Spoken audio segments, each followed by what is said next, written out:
ചില മാസങ്ങൾക്ക് ശേഷം ദൈവവചനമായി നിങ്ങളുടെ മുമ്പാകെ നിൽപ്പാൻ ദൈവം എനിക്ക് തന്ന വിലയേറിയ അവസരത്തിനായിട്ട് ഞാൻ ദൈവത്തെ സ്തുതിക്കുന്നു. കൊലോഷ്യൻസ് ചാപ്റ്റർ 2, കൊലോസ്യ ലേഖനം 2-ാം അധ്യായം അതിന്റെ 1 മുതൽ 7 വരെയുള്ള വാക്യങ്ങൾ. Colossians chapter 2 versus 1 to 7.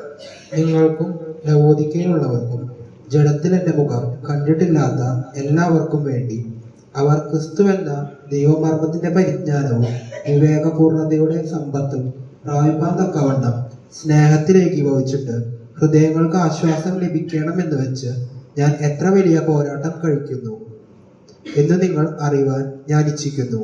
അവയിൽ ജ്ഞാനത്തിന്റെയും പരിജ്ഞാനത്തിന്റെയും നിക്ഷേപങ്ങളൊക്കെയും ഗുപ്തമായിട്ടിരിക്കുന്നു. വശീകരണ വാക്കുകൊണ്ട് ആരും നിങ്ങളെ ചതിക്കാതിരിപ്പാൻ ഞാനിത് പറയുന്നു. ഞാൻ ശരീരം കൊണ്ട് ദൂരസ്ഥനെങ്കിലും ആത്മാവ് കൊണ്ട് നിങ്ങളോട് കൂടെയുള്ളവനായി നിങ്ങളുടെ ക്രമവും ക്രിസ്തുവിൽ നിങ്ങൾക്കുള്ള വിശ്വാസത്തിന്റെ സ്ഥിരതയും കണ്ട് സന്തോഷിക്കുന്നു. ആകയാൽ നിങ്ങൾ കർത്താവായ ക്രിസ്തു യേശുവിനെ കൈക്കൊണ്ടതുപോലെ അവന്റെ കൂട്ടായ്മയിൽ നടപ്പിൻ. അവനിൽ വേരൂന്നിയും ആത്മീയവർദ്ധന പ്രാപിച്ചും നിങ്ങൾക്ക് ഉപദേശിച്ചു തന്നതിനൊത്തവണ്ണം വിശ്വാസത്താൽ ഉറച്ചും സ്തോത്രത്തിൽ കവിഞ്ഞും ഇരിപ്പിൻ. ദൈവജനത്തിന്റെ ഈ പാരായണം ദൈവം നമുക്ക് അനുഗ്രഹിച്ച് നൽകുമാറാകട്ടെ. ഇത് മുഴുവനും പറയാനുള്ള സമയം നമുക്കില്ല. എന്നാൽ അപ്പോസ്തലനായ പൗലോസിന്റെ ഹൃദയമാണ് എൻ്റെ ഹൃദയത്തെ കൂടുതലായിട്ട് ആകർഷിച്ചത്. നമുക്കറിയാം, പുതിയ നിയമത്തിലെ അധികം ലേഖനങ്ങളും എഴുതിയിരിക്കുന്നത് അപ്പോസ്തലനായ പൗലോസാണ്. അപ്പോസ്തലനായ പൗലോസ് ഒരു മിഷണറി ആയിരുന്നു. താൻ ഒരു അപ്പോസ്തലനായിരുന്നു. ദൈവം തന്നെ വിളിച്ച് വേർതിരിച്ചപ്പോൾ തന്നെ ജാതികൾക്കും രാജാക്കന്മാർക്കും മുമ്പിൽ നിൽക്കുവാൻ അവനെ ഞാൻ തിരഞ്ഞെടുത്തിരിക്കുന്നു എന്ന് അനന്യാസിനോട് പറഞ്ഞു. അനന്യാസിന് പോകാൻ തന്നെ പേടിയായിരുന്നു ശൗലിന്റെ അടുത്തേക്ക്. കാരണം അവൻ ദമസ്കോസിലേക്ക് വന്നിരിക്കുന്നതിന്റെ ഉദ്ദേശം തന്നെ അനന്യാസിന് അറിയാമായിരുന്നു.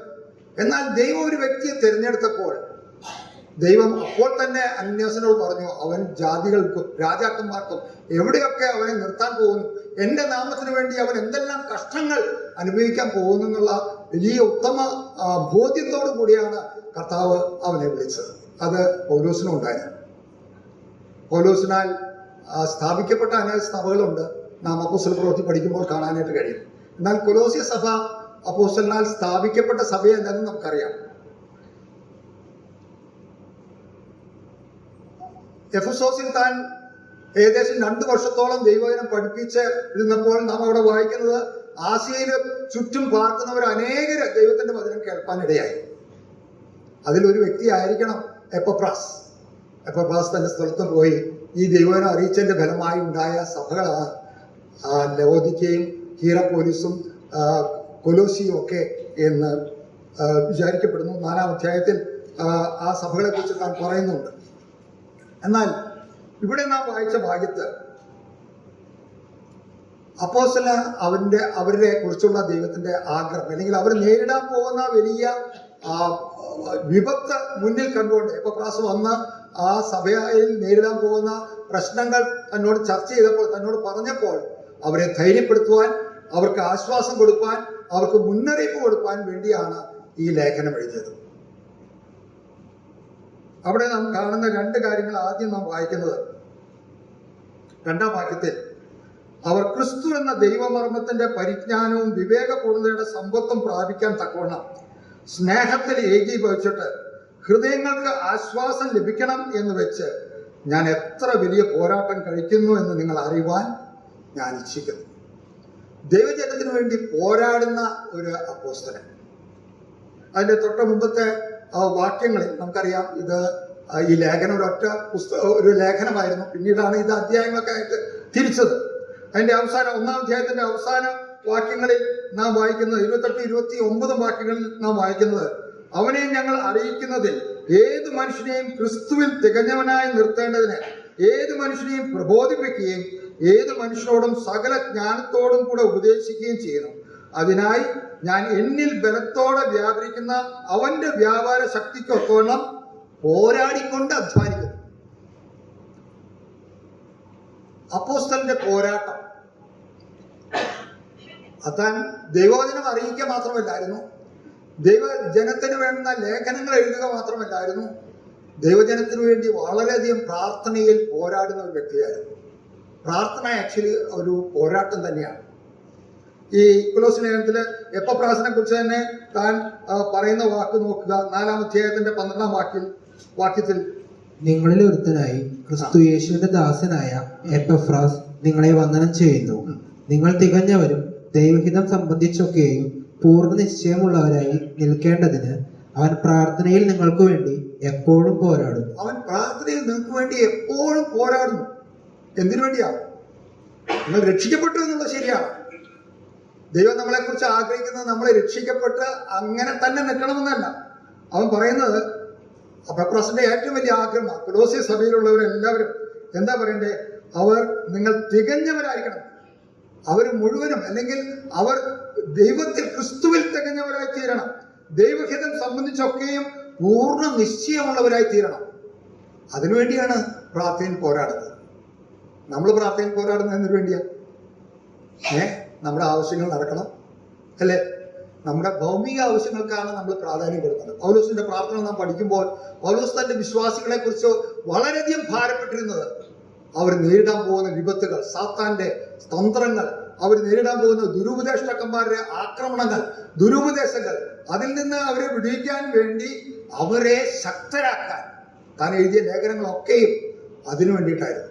പ്രിയമുള്ളവരെ, ദൈവവചനം നാം പഠിച്ചില്ലെങ്കിൽ, ദൈവവചനത്തിൽ നാം ഉറപ്പുള്ളവരും ശക്തന്മാരുമായി തീർന്നില്ലെങ്കിൽ, ഓരോ ഉപദേശങ്ങൾ വളരെയധികം വന്നുകൊണ്ടിരിക്കുന്ന ഒരു കാലത്താണ് നമ്മൾ ഇന്ന് ജീവിക്കുന്നത്.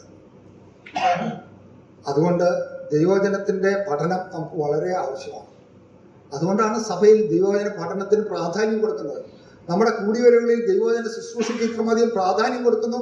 അതുകൊണ്ടാണ് ഇവിടെ നാം വായിക്കുന്നത്, ഒന്നാമതായിട്ട് അപ്പോസ്തലന്റെ ഏറ്റവും വലിയ ആഗ്രഹം അവർ ക്രിസ്തു എന്ന ദൈവമർമ്മത്തിന്റെ പരിജ്ഞാനവും വിവേകപൂർണതയും സമ്പത്തും പ്രാപിക്കാൻ തക്കവണ്ണം സ്നേഹത്തിൽ ഏകീപിച്ചിട്ട് ഒന്നാമത് അവരുടെ ഹൃദയങ്ങൾക്ക് ആശ്വാസം ലഭിക്കണം. They should be encouraged. അവർക്ക് എൻകറേജ്മെന്റ് ലഭിക്കണം, അവർക്ക് പ്രോത്സാഹനം ലഭിക്കണം, അവർക്ക് ധൈര്യം ലഭിക്കണം. അത് ഏറ്റവും വലിയ ആവശ്യകത മക്കൾക്ക്. ഓരോ കുടുംബങ്ങളും നാം ഇപ്പോൾ പലരുടെയും സാക്ഷ്യങ്ങൾ കേൾക്കേണ്ടായി. ഓരോ കുടുംബവും കടന്നു പോകുന്ന അവസ്ഥകൾ എന്തുമാത്രം പരിതാപകരം, അല്ലെങ്കിൽ വളരെയധികം വൈഷമ്യമേറിയ ചുറ്റുപാടിൽ കൂടിയാണ് നമ്മൾ ഓരോരുത്തരും കടന്നു പോകുന്നത്. എന്നാൽ സഭ ഒരു കുടുംബമാണ്. It's A family. നമ്മുടെ പ്രയാസങ്ങൾ അന്യോന്യം ഒന്ന് പറയാൻ, അന്യോന്യം എൻകറേജ് ചെയ്യാനും അന്യോന്യം ധൈര്യപ്പെടുത്താനുള്ള സ്ഥാനം ഈ സഭയാണ്. പ്രിയ ജൂബി സാക്ഷ്യം പറഞ്ഞല്ലോ, തൻ്റെ സഭയിൽ നിന്ന് തനിക്ക് കിട്ടിയ ആ പ്രോത്സാഹനം, തനിക്ക് ധൈര്യം. പ്രിയ ജോസ് ഡാനിയൽ തൻ്റെ നേരിട്ട പ്രയാസം വന്ന് പങ്കിട്ടുകാരുടെ അടുത്താണ്, നമ്മുടെ അടുത്താണ്. തൻ്റെ വിഷമം, കുടുംബമായിട്ട് അവരുടെ കടന്നുപോയ അവസ്ഥ, നമുക്ക് അപ്പോൾ ലഭിക്കുന്ന ആത്മീയ കൂട്ടായ്മയുടെ മാധുര്യം. സഭ എന്ന് പറയുന്നത് ഒരു കുടുംബമാണ് പ്രിയമുള്ളവരെ. ആ വലിയ ബോധം നമുക്ക് എപ്പോഴും ഉണ്ടായിരിക്കണം. നമ്മൾ അന്യോന്യം വളരെ ബന്ധപ്പെട്ടവരാണ്. നമ്മൾ വിവിധ കുടുംബങ്ങളിൽ ജനിച്ചു വളർത്തപ്പെട്ടവരാണ്. ഇന്ന് രാവിലെ ഞാൻ കർത്താവിനെ ആരാധിച്ചപ്പോൾ എൻ്റെ മനസ്സിലേക്ക് കടന്നു വന്ന ചിന്ത അതാണ്.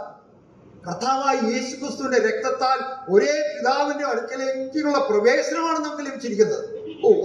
എന്ത് വലിയ പദവിയാണത്!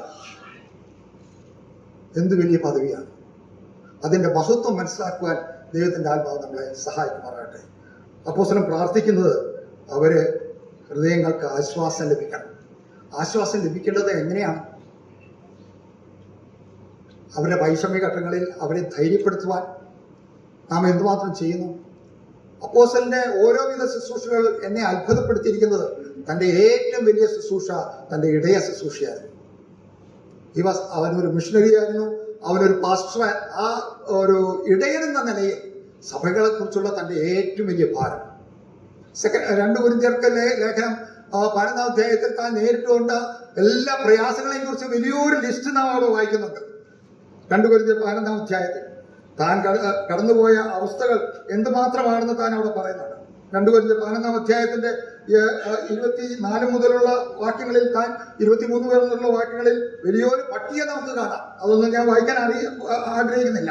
എന്നാൽ അവിടെ അതിന്റെ അവസാനത്ത് താൻ പറയുന്നത്, ഈ അസാധാരണ സംഗതികൾ ഭവിച്ചത് കൂടാതെ എനിക്ക് ദിവസേന സർവ്വസഭകളെയും കുറിച്ചുള്ള ചിന്താഭാരം എന്ന തിരക്കും ഉണ്ട്. ഇത്രയും വലിയ തിരക്കുള്ള അപ്പോസ്തലന് തൻ്റെ സഭകളെക്കുറിച്ചുള്ള ഭാരം, അവരെ ഓർത്ത് പ്രാർത്ഥിപ്പാൻ, അവർക്ക് വേണ്ടി കണ്ണീരൊഴുക്കുവാൻ, അവരുടെ പ്രശ്നങ്ങളിൽ അവരെ ധൈര്യപ്പെടുത്തുവാൻ, അവരെ പ്രോത്സാഹനപ്പെടുത്തുവാൻ അപ്പോസ്തലനായ പൗലോസ് ഉണ്ടായിരുന്ന അതിനു വേണ്ടി താൻ സമയം കണ്ടെത്തുവാൻ. പ്രിയമുള്ളവരെ, നമ്മുടെ പ്രിയപ്പെട്ടവർ കടന്നു പോകുന്ന അവസരത്തെക്കുറിച്ച് നമുക്ക് ബോധമുണ്ടാകുമ്പോൾ അവരെ ഓർത്ത് പ്രാർത്ഥിപ്പാൻ, പ്രാർത്ഥനയിൽ അവർക്ക് വേണ്ടി പോരാടാൻ, വേറൊന്നും നമുക്ക് ഭൗമികമായിട്ട് ചെയ്യാൻ കഴിഞ്ഞില്ലെങ്കിലും നമ്മുടെ മുട്ടുമ്പിൽ നിന്ന് അവർക്ക് വേണ്ടി പ്രാർത്ഥിക്കാൻ കഴിഞ്ഞാൽ അതിനേക്കാൾ ഉപരിയായിട്ട് നമുക്ക് വേറെ ഒന്നും ചെയ്യാൻ കഴിയില്ല. അതിന് ദൈവം നമ്മളെ സഹായിക്കട്ടെ. അവരെ ആശ്വസിപ്പിക്കാൻ, അവരെ ധൈര്യപ്പെടുത്തുവാൻ അപ്പോസ്തലൻ കഴിക്കുന്ന പാടുകൾ വളരെയാണ്. ആടുകളെ ആത്മാർത്ഥമായി സ്നേഹിക്കുന്ന ഒരു ഇടയൻ. യോഹന്നാൻ എഴുതിയ സുവിശേഷത്തിൽ കർത്താവ് തന്നെ പറയുകയുണ്ടായി, ഞാൻ നല്ല ഇടയനാണ്. നല്ല ഇടയൻ ആടുകൾക്ക് വേണ്ടി തന്റെ ജീവനെ കൊടുക്കുന്നു. തെസ്സലോനിക്ക ലേഖനത്തിൽ അപ്പോസ്തലൻ ആ കാര്യം എടുത്തു പറയുന്നുണ്ട്. അവരെ ഞാൻ അത്രമാത്രം ഓമനിച്ചു എന്നാണ് അവിടെ പദപ്രയോഗം നടത്തിക്കുന്നത്.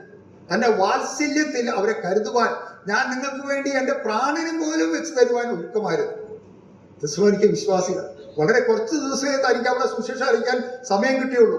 അവിടെ ഉണ്ടായ ആ സഭ എന്തുമാത്രം ശക്തിയുള്ള സഭയായിരുന്നു. തെസ്സലോനിക്ക ലേഖനം നാം വായിക്കുമ്പോൾ, പഠിക്കുമ്പോൾ നമുക്കത് മനസ്സിലാക്കാനായിട്ട് കഴിയും. എന്നാൽ അപ്പോസ്തലൻ പറയാണ്, ഞാൻ നിങ്ങൾക്ക് വേണ്ടി എൻ്റെ പ്രാണനെ വരെ വെച്ച് തരാൻ തയ്യാറാണ്. കാരണം നിങ്ങൾ ശക്തന്മാരായി, നിങ്ങളെക്കുറിച്ചുള്ള സാക്ഷ്യം മക്കെദോന്യയിലൊക്കെയും ചെന്നെത്തുവാൻ കാരണമായി തീർന്നു. എന്തുകൊണ്ടാണ്? അവരാ സത്യവചനമായി തന്നെ അംഗീകരിച്ച് അതിനെ കൈക്കൊണ്ടു. പ്രിയമുള്ളവരെ, ദൈവത്തിന്റെ വചനം നമ്മളിൽ വരുത്തേണ്ട രൂപാന്തരം അതാണ്. അപ്പോസ്തലൻ ആ നിലയിൽ അവരെ കരുതിയെന്ന് മാത്രമല്ല, നാം വായിക്കുന്നത് അവര് ആശ്വാസം ലഭിക്കേണ്ടത് എങ്ങനെയാണെന്നും കൂടി അതിന് മുമ്പത്തെ വാക്യം പറയുന്നുണ്ട്. നിങ്ങൾ ക്രിസ്തു എന്ന ദൈവമർമ്മത്തിന്റെ പരിജ്ഞാനവും വിവേകപൂർണ്ണയുടെ സമ്പത്തും പ്രാപിക്കാൻ തക്കവണ്ണം സ്നേഹത്തിൽ ഏകീഭവിച്ചിട്ടുണ്ട്. ദൈവസ്നേഹത്തിലാണ് നമ്മളെ ഏകീഭവിക്കുന്നത്. നമ്മളെല്ലാവരെയും ഏകീഭവിപ്പിച്ച കാര്യം എന്താണ്? ക്രിസ്തുവിന്റെ സ്നേഹമാണ്. അതല്ലേ നമ്മളെ രക്ഷിക്കപ്പെടുത്തിയത്? നമ്മളെ രക്ഷയിലേക്ക് കൊണ്ടുവന്നത് ഈ ദൈവസ്നേഹം നമ്മളെ ആകർഷിച്ചതുകൊണ്ടല്ലേ? ക്രിസ്തുവിന്റെ സ്നേഹം എന്നെ നിർബന്ധിക്കുന്നു എന്ന് അപ്പോസ്തലൻ പൗലോസ് പറഞ്ഞത്. ആ സ്നേഹത്തിൽ നമ്മളെല്ലാവരും ഇംഗ്ലീഷിൽ ഉപയോഗിച്ചിരിക്കുന്ന പദം നിറ്റ് ടുഗദർ, നെയ്തെടുക്കുക. നമ്മുടെ ചെറിയ സാറിന്റെ ഒരു മനോഹരമായ പാട്ടുണ്ട്, സ്നേഹച്ചരടുകളാൽ എന്നെ ചേർത്ത് ബന്ധിച്ചു. ആ പാട്ട് മുഴുവനും നിങ്ങൾ വീട്ടിൽ പോയി ഒന്ന് പാടി നോക്കുക. അതിൽ പറഞ്ഞിരിക്കുന്ന കാര്യങ്ങൾ, ഞാൻ ആരായിരുന്നു, ഞാൻ എവിടെ കിടന്നവനായിരുന്നു, എന്നെ ഈ കർത്താവിന്റെ സ്നേഹത്താൽ ബന്ധിപ്പിച്ചിട്ട് അവൻ എന്നെ കൊണ്ടുവന്ന സ്ഥാനം, അവന്റെ ഒപ്പം ഇരുത്താൻ ദൈവം പ്രസാദിച്ചു. ആ സ്നേഹത്തിൽ ഏകീഭവിച്ചിട്ടാണ് നമുക്ക് ഹൃദയങ്ങളിൽ ആശ്വാസം ലഭിക്കുന്നത്. പ്രിയമുള്ളവരെ, ഇന്ന് രാവിലെ ദൈവത്തിന്റെ വചനം നമുക്ക് കേൾക്കുമ്പോൾ അതിൽ നിന്ന് നമുക്ക് ആശ്വാസം പ്രാപിക്കുവാൻ, ധൈര്യം പ്രാപിക്കുവാൻ, പ്രോത്സാഹനം ലഭിക്കുവാൻ കാരണമായി തീരുന്നുണ്ടോ? ദൈവത്തിന്റെ വചനത്തിന് മാത്രമേ അത് കഴിയുള്ളൂ. നമ്മുടെ വേർപെട്ടു പോയവർ നമ്മളെ ഇനി അവർ നമ്മോട് കൂടിയില്ല. എന്നാൽ അവരുടെ പിതാവ്, അല്ലെങ്കിൽ അവരുടെ സ്വർഗസ്ഥനായ പിതാവ്, ഞാൻ നിങ്ങളെ ഒരു നാളും കൈവിടുകയില്ല, ഉപേക്ഷിക്കുകയില്ല എന്ന് പറഞ്ഞ കർത്താവ് നമ്മോട് കൂടെയുണ്ട്. ഈ വചനങ്ങൾ കൊണ്ട് നിങ്ങൾ ആശ്വസിക്കണം. ലേഖനത്തിൽ അത് വായിക്കുന്നുണ്ട്. ഇനി വരാൻ പോകുന്ന നമുക്ക് തന്നിരിക്കുന്ന പ്രത്യാശ ഓർത്ത് നമുക്ക് ദൈവത്തെ സ്തുതിക്കാം. താൻ പറയാണ്, അപ്പോസ്തലൻ പറയാണ്, നിങ്ങൾ ഈ വചനങ്ങളെ കൊണ്ട് ധൈര്യം പ്രാപിക്കണം, ആശ്വാസം പ്രാപിക്കണം. ഇവിടെ അപ്പോസ്തലൻ പറയുന്നത്, ഞാൻ എത്ര വലിയ പോരാട്ടം കഴിക്കുന്നതെന്ന് നിങ്ങൾ അറിയുവാൻ ഞാൻ ഇച്ഛിക്കുന്നു. എന്തിനു വേണ്ടിയാ? നിങ്ങളുടെ ഹൃദയങ്ങൾക്ക് ആശ്വാസം ലഭിക്കണം. ആ ആശ്വാസം ലഭിക്കേണ്ടത് എങ്ങനെയാണ്? നിങ്ങൾ സ്നേഹത്തിൽ ഏകീഭവിച്ചിട്ടാണ്. മൂന്നാമത് അവിടെ ഞാൻ പറയുന്ന ഒരു കാര്യം, ക്രിസ്തു എന്ന ദൈവമർമ്മത്തിന്റെ പരിജ്ഞാനവും വിവേകപൂർണതയും സമ്പത്തും നിങ്ങൾ പ്രാപിക്കണം. കൊലോസ്യ ലേഖനത്തിൽ കർത്താവിന്റെ ഏറ്റവും വലിയ മഹത്വം എടുത്തു കാണിക്കുന്ന ക്രിസ്തു ശാസ്ത്രത്തിലെ ഏറ്റവും വലിയ ഭാഗമാണ് കൊലോസ്യ ലേഖനത്തിലെ 1-ാം അധ്യായം എന്ന് നമുക്കറിയാം. കാരണം ക്രിസ്തു മാത്രം പോരാ, വേറെ ചിലത് കൂടി വേണം എന്ന പുതിയ ജ്ഞാനത്തിന്റെ ചില ഉപദേശങ്ങൾ അവിടേക്ക് പ്രവേശിക്കാൻ തുടങ്ങി. അതിന്റെ വിത്തുകൾ പാകുന്നത് കണ്ടിട്ടാണ് എപ്പഫ്രാസ് അപ്പോസ്തലനായ പൗലോസിന്റെ അടുത്ത് വന്നത് പറയുന്നത്. അതുകൊണ്ട് ആ ദുരുപദേശങ്ങളെ ഖണ്ഡിക്കുന്നതിന് മുമ്പായിട്ട് അവരോടുള്ള സ്നേഹവും അവരോടുള്ള കരുതലും അവരെ ബോധ്യപ്പെടുത്തുകയും ക്രിസ്തുവിന്റെ മഹത്വം അവരെ ഉയർത്തി കാണിക്കുകയും ചെയ്യുകയാണ് അപ്പോസ്തലൻ ഈ ലേഖനത്തിൽ പെടുന്നത്. നമുക്കറിയാം, അപ്പോസ്തലന്റെ കാരാഗ്രഹ ലേഖനത്തിൽ 2 പ്രധാനപ്പെട്ട ലേഖനങ്ങളാണ് എഫേസ്യ ലേഖനവും കൊലോസ്യ ലേഖനം. അത് രണ്ടും പരസ്പര പൂരകങ്ങളായ ലേഖനങ്ങളാണ്. എഫേസ്യ ലേഖനത്തിൽ ക്രിസ്തുവിന്റെ ശരീരമായ സഭയുടെ പ്രാധാന്യം വിവരിക്കുമ്പോൾ കൊലോസ്യ ലേഖനത്തിൽ ശരീരത്തിന്റെ തലയായ ക്രിസ്തുവിനെ വിവരിക്കുകയാണ്. ക്രിസ്തുവിന്റെ മഹത്വം. ആ ക്രിസ്തുവാണ് എല്ലാത്തിലും എല്ലാം. അവൻ നിങ്ങളുടെ രക്ഷകനെന്ന് മാത്രമല്ല, നിങ്ങൾക്ക് വേണ്ടതെല്ലാം ക്രിസ്തുവിലുണ്ട്. ആ ക്രിസ്തുവിൽ നിങ്ങൾ തികഞ്ഞവരാണ്. You are complete in Christ. ആ വലിയ സത്യം ബോധ്യപ്പെടുത്താനാണ് അപ്പോസ്തലൻ ഈ ലേഖനം എഴുതിയത്. അത് അവരെ പറഞ്ഞ് മനസ്സിലാക്കുന്നതിന് മുമ്പ് അവരോടുള്ള തന്റെ സ്നേഹം, അവർക്ക് വേണ്ടി താൻ കഴിക്കുന്ന പോരാട്ടം, അവരുടെ ഹൃദയത്തിൽ അവർക്ക് ആശ്വാസം ലഭിക്കുവാൻ അവരെ ധൈര്യപ്പെടുത്തുന്ന അപ്പോസ്തലന്റെ വാക്കുകൾ. എങ്ങനെയാണ് നമുക്ക് ഈ ആശ്വാസം ലഭിക്കുന്നതാണ് പൗലോസ് വിവരിക്കുന്നത്. അത് സ്നേഹത്തിൽ ഏകീഭവിച്ചിട്ടാണ്. പിന്നെ നാം വായിക്കുന്ന ക്രിസ്തു എന്ന ദൈവമർമ്മത്തിന്റെ പരിജ്ഞാനവും വിവേകപൂർണ്ണതയുടെ സമ്പത്തും പ്രാപിക്കാൻ തക്കവണ്ണം ആണ് നമ്മൾ സ്നേഹത്തിൽ ഏകീഭവിക്കുന്നു, ഹൃദയങ്ങൾക്ക് ആശ്വാസം പ്രാപിക്കുന്നു. പ്രിയമുള്ളവരെ, നമ്മൾ ഈ ക്രിസ്തുവിനെ മാത്രം മനസ്സിലാക്കിയിട്ടുണ്ട്. ക്രിസ്തു എന്ന ദൈവമർമ്മത്തിന്റെ പരിജ്ഞാനം അത് വിവേകപൂർണ്ണതയുടെ സമ്പത്തുമാണെന്നുള്ള വലിയ സത്യം നമ്മൾ മനസ്സിലാക്കണമെങ്കിൽ നാം സ്നേഹത്തിൽ ഏകീഭവിച്ചിട്ട് ആശ്വാസവും പ്രോത്സാഹനവും പ്രാപിക്കുമ്പോഴാണ് ദൈവമർമ്മമായ ക്രിസ്തുവിനെ, അവന്റെ പരിജ്ഞാനം, ആ ക്രിസ്തുവിന്റെ പരിജ്ഞാനവും വിവേകപൂർണ്ണതയുടെ സമ്പത്തും നാം പ്രാപിക്കുന്നു.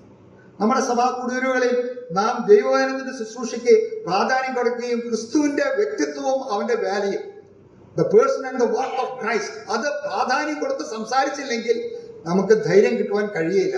അതാണ് നമ്മുടെ കൂടിവരവുകളിൽ ഏറ്റവും പ്രധാനമായിട്ട് എടുത്ത് കാണിക്കേണ്ടത്. കാരണം നാം ആയിരിക്കുന്നത് അവനാലാണ്. നാം ക്രിസ്തുവിലാണ് ജീവിക്കുന്നത്.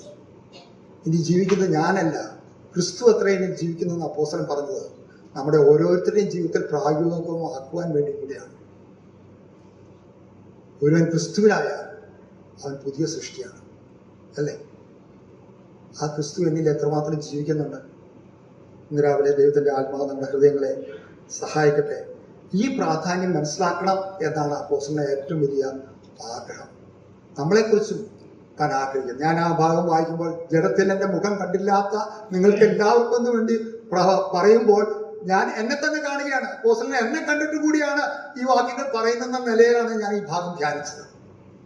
നമ്മളെ ഓരോരുത്തരെ കുറിച്ചും ദൈവം ആഗ്രഹിക്കുന്നത് നിങ്ങൾ ക്രിസ്തുവിൽ തികഞ്ഞവരായി നിൽക്കണം.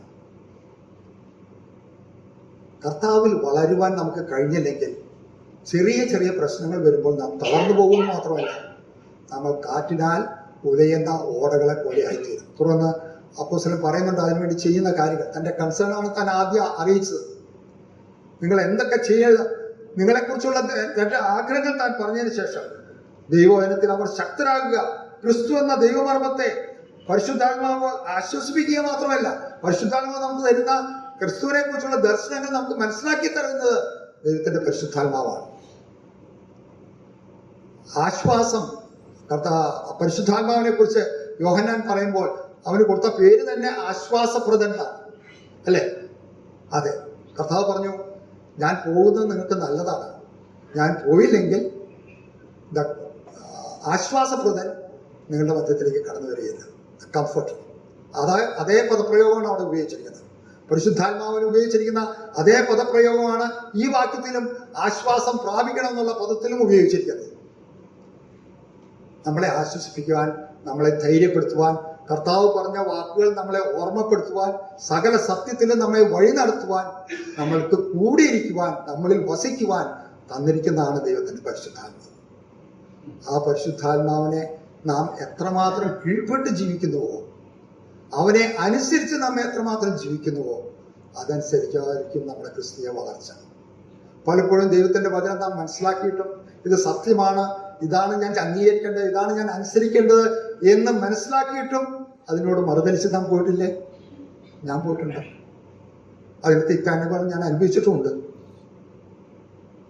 ദൈവത്തിന്റെ പരിശുദ്ധാത്മാവ് നമ്മുടെ ഹൃദയങ്ങളോട് വാദിക്കുമ്പോൾ, നമ്മുടെ തെറ്റുകളെ ചൂണ്ടിക്കാണിക്കുമ്പോൾ ദൈവസേനയിൽ താഴ്വാൻ പലപ്പോഴും നമ്മുടെ അഹം, നമ്മുടെ ഈഗോ ഒരിക്കലും നമ്മളെ സമ്മതിക്കാറില്ല. എന്നാൽ ദൈവം നമ്മളെക്കുറിച്ച് ആഗ്രഹിക്കുന്നത് ദൈവസേനയിൽ നമ്മളെ തന്നെ താഴ്ത്തുക. ദൈവം നമ്മളെ സഹായിക്കുമാറാകട്ടെ. അവിടെ നാം വായിക്കുന്നത്. അതിൻ്റെ കാരണം താൻ പിന്നെ എടുത്തു പറയുന്നുണ്ട് 4-ാം വാക്യത്തിൽ. 3-ാം വാക്യത്തിൽ ആ ക്രിസ്തുവിനെ കുറിച്ച് പറയുന്നത് അവനിൽ ജ്ഞാനത്തിന്റെയും പരിജ്ഞാനത്തിന്റെയും നിക്ഷേപങ്ങളൊക്കെയും ഗുപ്തമായിട്ടിരിക്കുന്നു. അവനിൽ നിങ്ങളാണ് കംപ്ലീറ്റ്, അവനിലാണ് നിങ്ങൾ ഇരിക്കുന്നത്. അവനാണ് ജ്ഞാനത്തിന്റെയും പരിജ്ഞാനത്തിന്റെയും സ്ഥാനം, കേന്ദ്രം അവിടെയാണ്. കാരണം പിന്നെ പറയുന്നത് വശീകരണ വാക്കുകൊണ്ട് ആരും നിങ്ങളെ ചതിക്കാതിരിപ്പാൻ ഞാനിത് നിങ്ങൾക്ക് മുന്നറിയിപ്പ് തരികയാണ്. ഞാൻ നിങ്ങളെ ഇത് പറയുന്നു. അപ്പോസ്തലൻ ഇത് മുന്നറിയിപ്പ് കൊടുക്കുന്നത് അവരെ എടുത്തു പറയുന്നതിന്റെ കാരണം അവർ നേരിടാൻ പോകുന്ന വിഷമങ്ങൾ താൻ നേരിൽ കാണുന്നു. എഫെസോസിലെ മൂപ്പന്മാരെ വരുത്തി താൻ മിഷണറി യാത്ര മടങ്ങിപ്പോകുമ്പോൾ അവരെ വിളിച്ചു വരുത്തി പറയുന്ന ഒരു കാര്യമുണ്ട്. ഞാൻ പോയതിന് ശേഷം കൊടിയ ചെന്നായ്ക്കൾ നിങ്ങളുടെ മധ്യത്തിലേക്ക് കടന്നു വരുമെന്ന് ഞാൻ അറിയുന്നു. താൻ മുൻകൂട്ടി കാണുക, അവരെ അതിനുവേണ്ടി ഒരുക്കുവാൻ, അവർക്ക് വേണ്ടി അതിനുള്ള മുന്നറിയിപ്പ് കൊടുക്കുകയായിരുന്നു ചെയ്യുന്നത്. ഇതുപോലെ തന്നെയായിരുന്നു ആ 1-ാം നൂറ്റാണ്ടിലെ സഭകൾ നല്ല സന്തോഷം അനുഭവിച്ച് മുമ്പോട്ട് വരുമ്പോൾ തന്നെ ശത്രു അവിടേക്ക് ദുരുപദേശത്തിന്റെ കാറ്റുകൾ പതുക്കെ കടത്തിവിടുകയാണ്. ദുരുപദേഷ്ടന്മാരെ കുറിച്ച് നാം വായിക്കുന്നത് അവര് വളരെ നല്ലവരായിട്ടാണ് നമ്മുടെ മധ്യത്തിലേക്ക് കടന്നു വരുന്നത്. അവര് ചക്കര വാക്കുകൊണ്ടാണ് നമ്മളെ വശീകരിക്കുന്നത്. ഇവിടെ പറയുന്നുണ്ട് വശീകരണ വാക്കുകൊണ്ട്. അത് നമ്മൾ കേട്ട് കഴിഞ്ഞാൽ, അവരുടെ വാക്ക് സാമർത്ഥ്യം കണ്ടു കഴിഞ്ഞാൽ നമ്മൾ വീണുപോകും. എന്നാൽ നമ്മൾ സത്യത്തിൽ ദൈവവചനത്തിൽ നാം ഉറപ്പുള്ളവരാണെങ്കിൽ, ശരിയായ ദൈവവചനം ക്രിസ്തു ആരാണെന്നുള്ള കാര്യം സത്യം നാം മനസ്സിലാക്കി അവനിൽ വളരുകയാണെങ്കിൽ ദുരുപദേശങ്ങൾ വരുമ്പോൾ തന്നെ നമുക്ക് കണ്ടുപിടിക്കാനായിട്ട് കഴിയും. ആ വിവേചനവരം കർത്താവ് നമുക്ക് തന്നിട്ടുണ്ട്. അത് വിവേചിച്ചറിയണം എന്ന് നമ്മളെ ഓരോരുത്തരെയും കുറിച്ച് കർത്താവ് ആഗ്രഹിക്കുന്നു. അപ്പോസ്തലന്റെ ഏറ്റവും വലിയ ആഗ്രഹവും അത് തന്നെയായിരുന്നു. അതിനാണ് വിശ്വാസികളെ ബന്ധപ്പെടുത്തുകയും ധൈര്യപ്പെടുത്തുകയും കൊണ്ടിരുന്നത്. അവർ വളരണം. പിന്നീട് നാം വായിക്കുന്നത്, ഞാൻ ശരീരം കൊണ്ട് ദൂരസ്ഥനെങ്കിലും ആത്മാവ് കൊണ്ട് നിങ്ങളോട് കൂടെയുള്ളവനായി നിങ്ങളുടെ ക്രമവും ക്രിസ്തുവിൽ നിങ്ങൾക്കുള്ള വിശ്വാസത്തിന്റെ സ്ഥിരതയും കണ്ട് സന്തോഷിക്കുന്നു. ഞാൻ പറഞ്ഞു, താൻ ഇതുവരെയും അവരെ കണ്ടിട്ടില്ല. എന്നാൽ വിശ്വാസത്തിന്റെ കണ്ണുകളാൽ അവരെ കണ്ടിട്ട് അവരുടെ സ്ഥിരത, കർത്താവിലുള്ള അവരുടെ ഉറപ്പ്, വിശ്വാസത്തിന്റെ സ്ഥിരതയും കണ്ട് സന്തോഷിക്കുന്നു. നിങ്ങളുടെ ഓർഡർ, നിങ്ങളുടെ ക്രമവും കണ്ട് സന്തോഷിക്കുന്നു. അവിടെ ഉപയോഗിച്ചിരിക്കുന്ന ആ ടേംസ്, ആ പദപ്രയോഗങ്ങളൊക്കെയും ഒരു യോദ്ധാക്കളുടെ അല്ലെങ്കിൽ ഒരു മിലിറ്ററി ടൈമാണെന്ന് നമുക്കറിയാം. ശത്രുവിനെതിരെ പോരാടുന്ന ഒരു സൈന്യമാണ് ദൈവസഭ. അവർ ക്രമത്തിലായിരിക്കണം, അവർ സ്ഥിരതയുള്ളവരായിരിക്കണം. ദൈവമക്കളെ, നമ്മൾ വിശ്വാസത്തിൽ സ്ഥിരതയുള്ളവരായിരിക്കണമെന്ന് കർത്താവ് നമ്മളെക്കുറിച്ച് ആഗ്രഹിക്കുന്നു.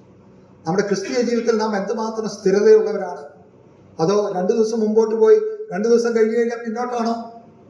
നാം കർത്താവായ യേശുക്രിസ്തുവിൽ സ്ഥിരതയുള്ളവരായി വളരുന്നുണ്ടോ?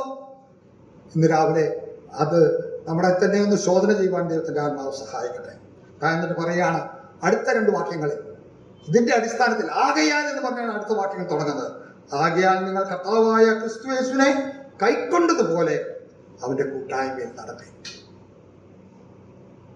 നമ്മൾ കർത്താവിനെ കൈക്കൊണ്ടതേ രക്ഷിക്കപ്പെട്ടത് അല്ലേ? അവനെ കൈക്കൊണ്ട് അവന്റെ നാമത്തിൽ വിശ്വസിക്കുന്ന ഏവർക്കും ദൈവമക്കളാകുവാൻ അവൻ അധികാരം കൊടുത്തു. നമ്മൾ ദൈവമക്കളായത് അവനെ കൈക്കൊണ്ടിട്ടാണ്, അവനെ റിസീവ് ചെയ്തിട്ടാണ്, അവനെ സ്വീകരിച്ചിട്ടാണ്. എന്നാൽ ആ കൈക്കൊണ്ടതുപോലെ തന്നെ ആ കർത്താവിനെ അതനുസരിച്ച് അവന്റെ കൂട്ടായ്മയിൽ നടന്നാൽ മാത്രമേ നമുക്ക് വളരാനായിട്ട് കഴിയൂ. നടപ്പ് എപ്പോഴും നമ്മുടെ ക്രിസ്തീയ ജീവിതത്തെ കാണിക്കുന്നത് നമുക്കറിയാം. നമ്മുടെ ക്രിസ്തീയ ജീവിതം കർത്താവിനോടുള്ള കൂട്ടായ്മയിലാണോ? കർത്താവെ, പാപിയായ എന്നോട് അവിടുന്ന് ക്ഷമിക്കണമേ, ഞാൻ നിന്നെ എൻ്റെ രക്ഷകനും കർത്താവുമായി സ്വീകരിക്കുന്നു എന്ന് പറഞ്ഞിട്ടാണ് നാം രക്ഷിക്കപ്പെടുന്നത്, വീണ്ടും ജനിക്കുന്നത്. ആ കർത്താവ് നമ്മുടെ ജീവിതത്തിന്റെ കർത്താവ് തന്നെയാണോ? നമ്മുടെ ജീവിതത്തിന്റെ എല്ലാ മേഖലകളിലും അവന് കർത്തൃത്വം കൊടുക്കാൻ നാം തയ്യാറാണോ? അതോ ഞായറാഴ്ച വരുമ്പോൾ മാത്രമേ ഉള്ളൂ? ദൈവത്തിന്റെ ആത്മാവ് നമ്മുടെ ഹൃദയങ്ങളോട് സംസാരിക്കട്ടെ. പറയുകയാണ്, കർത്താവായ ക്രിസ്തു യേശുവിനെ നിങ്ങൾ കൈക്കൊണ്ടതുപോലെ അവന്റെ കൂട്ടായ്മ നടക്കണം. അത് നമ്മൾ ദൈനംദിനമുള്ള നമ്മുടെ നടപ്പ്, അത് വളരെയധികം പ്രാധാന്യം അർഹിക്കുന്നതാണ്. അതില്ലെങ്കിൽ നമുക്ക് വളരാനായിട്ട് കഴിയില്ല. പ്രത്യേകിച്ച് അപ്പോസ്തലൻ ആ കാര്യം എടുത്തു പറയുന്നുണ്ട്. അത് നമ്മുടെ ജീവിതത്തിൽ വരുത്തുവാൻ ദൈവത്തിന്റെ ആത്മാവ് നമ്മളെ സഹായിക്കട്ടെ. പ്രത്യേകിച്ച് അടുത്ത വാക്യത്തിൽ താൻ പറയുന്നത്, അവനിൽ വേരൂന്നിയും ആത്മീയവർദ്ധന പ്രാപിച്ചു നിങ്ങൾക്ക് ഉപദേശിച്ചു തന്നതിന് ഒത്തവണ്ണം വിശ്വാസത്തിൽ ഉറച്ചും സ്തോത്രത്തിൽ കവിഞ്ഞും ഇരിക്കും. നമ്മുടെ സമയം തീരുന്നതുകൊണ്ട് ഞാൻ വളരെ പെട്ടെന്ന് പറയട്ടെ. അവിടെ ഉപയോഗിച്ചിരിക്കുന്ന 4 കാര്യങ്ങൾ എൻ്റെ ഹൃദയത്തെ വളരെ ആകർഷിച്ചു. അത് വളരെ ഉപമാനങ്ങളായിട്ടാണ് പറയുന്നത് നമുക്കറിയാം. നമുക്ക് വളരെ പരിചയമുള്ള വാക്യമാണ്, അതുകൊണ്ട് ഞാനത് പെട്ടെന്ന് പറയാം. അവിടെ താൻ പറയുന്നതാണ് അവനിൽ വേരൂന്നുക, റൂട്ടഡ് ആൻഡ് ബിൽഡ്. അത് രണ്ടും ഒന്ന് വൃക്ഷത്തിൻ്റെ ഒരു ഉപമാനം. നമുക്കറിയാം വേര്, ഒരു വൃക്ഷത്തിന്റെ ശക്തി നമ്മൾ കാണുന്നത് അതിന്റെ വേരുകൾ എത്രമാത്രം ആഴത്തിൽ ഇറങ്ങുന്നു അതിനനുസരിച്ചാണ്. ക്രിസ്തു എന്ന ആ മണ്ണിൽ നമ്മൾ വാസ്തവത്തിൽ ഇറങ്ങി അതിൽ വേരുറപ്പിച്ച് അതിൽ വളരുന്നെങ്കിൽ അതനുസരിച്ചായിരിക്കും നമ്മുടെ ക്രിസ്തീയ ജീവിതത്തിലെ ശക്തിയും നമ്മുടെ വളർച്ചയും.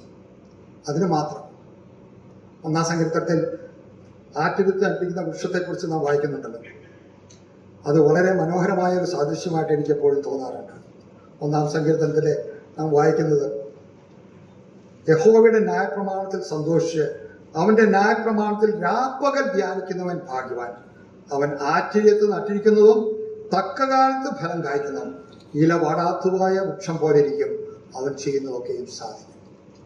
പ്രിയമുള്ളവരെ, ആറ്റിരിക്ക് നട്ടിരിക്കുന്ന വൃക്ഷത്തിന്റെ ഫലം അത് ഏറ്റവും ആഴത്തിൽ വേരൂന്നുമ്പോൾ അത് കാറ്റിനാൽ ഒരേയില്ല. അല്ലെങ്കിൽ ഈ കാലത്ത് നമുക്കറിയാം, വലിയ കൊടുങ്കാറ്റുണ്ടായപ്പോൾ അനേക വൃക്ഷങ്ങൾ കടപറഞ്ഞു പോയി വീണത് നാം കാണുകയുണ്ടായി. എന്നാൽ ക്രിസ്തുവിൽ ഉറച്ചിരിക്കുന്ന, വേരൂന്നിരിക്കുന്ന വൃക്ഷങ്ങൾ, നമ്മുടെ ജീവിതങ്ങൾ ക്രിസ്തുവിൽ ഉറച്ചു നിൽക്കുവാൻ ശക്തി തരുന്നത് നാം എത്രമാത്രം ക്രിസ്തുവിൽ വേരൂന്നിട്ടുണ്ട്. ക്രിസ്തുവിൽ നാം ആഴത്തിൽ നമ്മുടെ വേരുകൾ ഒഴുത്തിയാൽ അതനുസരിച്ച് നമുക്ക് നിൽക്കാനായിട്ട് കഴിയും. അതുമാത്രമല്ല, അടുത്ത് കെട്ടിടത്തോടുള്ള ബന്ധത്തിൽ അടിസ്ഥാനം, അത് ക്രിസ്തുവിൽ അടിസ്ഥാനമിട്ട് നാം പണിയപ്പെടുന്നവരായിരിക്കണം. അതിനാൽ മാത്രമേ നമുക്ക് വളർച്ച ലഭിക്കുകയുള്ളൂ. 3-ാമത് നാം അവിടെ വായിക്കുന്നത്, അവനിൽ വേരൂന്നി ആജ്ഞാവർദ്ധന പ്രാപിച്ചു, നിങ്ങൾക്ക് ഉപദേശിച്ചു തന്നതിന് ഒത്തവണ്ണം. ഇംഗ്ലീഷിൽ ഉപയോഗിക്കുന്ന ടീച്ച്, അല്ലെങ്കിൽ അത് നിങ്ങൾക്ക് പഠിപ്പിച്ചു തന്നതിന് ഒത്തവണ്ണം. അവിടെ ഒരു സ്കൂളിന്റെ ചിത്രമായിട്ട് ഞാനത് കാണുകയായിരുന്നു. നമ്മൾ ദൈവവചനം പഠിക്കുന്നതനുസരിച്ച് വളരുകയും ചെയ്യും. അത് അനുസരിച്ച് നമുക്ക് വളരാനായിട്ട് കഴിയും. അവസാനമായിട്ട് പറയുന്നത്, നിങ്ങൾ സ്തോത്രത്തിൽ കവിഞ്ഞൊഴുക്കുക, ഓവർഫ്ലോയിങ്. അതൊരു നദിയുടെ ചിത്രമാണ്. നാം എത്രമാത്രം നന്ദിയുള്ളവരായിരിക്കണം പ്രിയമുള്ളവരെ. നമുക്ക് നന്ദി പറയുവാൻ അനേക കാര്യങ്ങളുണ്ട്. വാസ്തവത്തിൽ ഗ്രേറ്റ്ഫുൾ ഹാർട്ട്, ആ നന്ദിയുള്ള ഹൃദയം ദൈവസേനയിൽ പകരുമ്പോഴാണ് ദൈവം നമ്മളെ കൂടുതലായിട്ട് വളർത്തുന്നത്. നമുക്ക് ലഭിച്ച അനുഗ്രഹങ്ങളെ ഓർത്ത് നാം നന്ദിയുള്ളവരാണ്. നമുക്ക് ഓർപ്പിച്ച നന്മകളെ ഓർത്ത് നാം നന്ദിയുള്ളവരാണോ? അതോ ഇപ്പോഴും നാം പിറുപിറുക്കുന്നവരാണോ? കംപ്ലൈന്റ് ചെയ്യുന്നവരാണോ? അത് ചെയ്തില്ല, ഇത് ചെയ്തില്ല. എല്ലാ ദൈവം എനിക്ക് ചെയ്ത നന്മകളെ ഓർത്ത് ഞാൻ എന്തുമാത്രം നന്ദി ദൈവസേനയിൽ പകരുന്നുണ്ട്. ഇന്ന് രാവിലെ ദൈവത്തിന്റെ ആത്മാവ് നമ്മുടെ ഹൃദയങ്ങളോട് സംസാരിക്കുമാറുണ്ട്. അപ്പോസ്തലനായ പൗലോസിന്റെ ആഗ്രഹം, ഓരോ വിശ്വാസത്തെക്കുറിച്ചും നിങ്ങളുടെ ഹൃദയം ആശ്വാസം പ്രാപിക്കണം. You should be encourage. അതിന് നമ്മുടെ കൂട്ടുവിശ്വാസികളെ ദൈവം ഇടയാക്കണം. ഒരു കുടുംബമെന്ന നിലയിൽ നമ്മുടെ കടമ നമ്മുടെ കൂട്ടുവിശ്വാസികളെ നാം ധൈര്യപ്പെടുത്തുവാനും നാം ധൈര്യം പകരുന്നവരുമായിരിക്കണം. അത് എങ്ങനെ സാധിക്കും?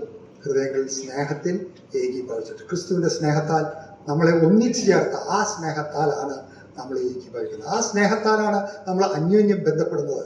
അത് നമ്മളെ ധൈര്യപ്പെടുത്തും. അത് മാത്രമല്ല, ആ ക്രിസ്തുവിൽ വേരൂന്നണം, ആത്മീയവർദ്ധനം പ്രാപിക്കണം. നിങ്ങളെ പഠിപ്പിച്ചു തന്ന ആ ദൈവവചനത്തിനൊത്തോണം നിങ്ങൾ വളരണം, സ്തോത്രത്തിൽ കവിഞ്ഞിരിക്കണം. ഈ ചെറിയ ചിന്തകൾ നമ്മുടെ ആത്മീയജീവിതത്തിന് ഏറ്റവും അനുഗ്രഹമായി തീരുവാനും, ക്രിസ്തു എൻ്റെ ജീവിതത്തിന് എല്ലാത്തിനും മതിയായവരാണ് എന്നുള്ള പൂർണ്ണ ബോധത്തോടുകൂടെ നമ്മുടെ ക്രിസ്തീയ ജീവിതം തുടരാം. അതിൻ്റെ വിലയേറെ നാമം